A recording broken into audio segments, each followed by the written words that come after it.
ગુજરાત 18 લાઈવમાં આપનું સ્વાગત છે। આરોગ્ય મંત્રી ઋષિકેશ પટેલે રાજ્યમાં નવીન 24 પીએચસી સેન્ટરને સૈદ્ધાંતિક મંજૂરી આપી। વસ્તીના ધોરણો ઉપરાંત જીઓ સ્પેશિયલ એનાલિસિસ અને આરોગ્ય કેન્દ્રો વચ્ચેના અંતરને ધ્યાને લઈ નવીન 24 પ્રાથમિક આરોગ્ય કેન્દ્રોને સૈદ્ધાંતિક મંજૂરી અપાઈ છે। આરોગ્ય મંત્રી ઋષિકેશ પટેલની અધ્યક્ષતામાં તાજેતરમાં મળેલી એક બેઠકમાં તેમણે રાજ્યમાં વિવિધ જિલ્લાઓમાં કુલ 24 જેટલા પ્રાથમિક આરોગ્ય કેન્દ્રોને સૈદ્ધાંતિક મંજૂરી આપી છે, જેમાં ગીર સોમનાથ જિલ્લાના તાલાલા તાલુકાના પીખોર ગામે પીએચસી મંજૂર થતાં પીખોર ગામ તેમજ આસપાસના ગ્રામ્ય લોકોમાં ખુશીનો માહોલ જોવા મળ્યો।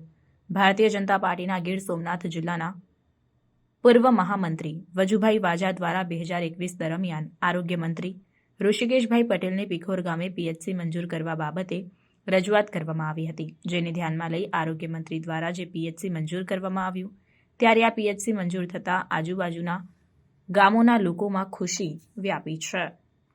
વજુભાઈ વાજા, પૂર્વ મહામંત્રી જિલ્લા ભાજપ ગીર સોમનાથ।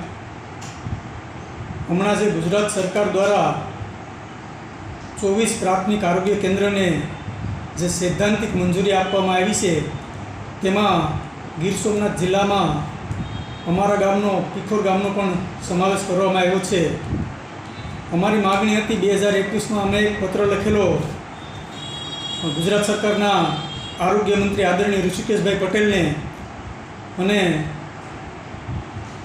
એ પત્રના અનુસંધાને અમારા વિસ્તારમાં જે પછાત વિસ્તાર કહેવાય, જેમાં અંદાજિત 15 જેટલા ગામડાઓ આવે છે, પીખોર, સેમળિયા, જમાલપરા, રાયડી, રામપરા, વિઠ્ઠલપુર, વડાળા, જામવંત્રી, બામણાસા, લીમદ્રા, આ બધા પછાત ગામડામાં અંદાજિત 25,000 જેટલા ગરીબ અને મજૂર વર્ગના લોકો વસવાટ કરે છે, જેમને સીધો જ આ પ્રાથમિક આરોગ્ય કેન્દ્રના માધ્યમથી એમનો લાભ મળશે।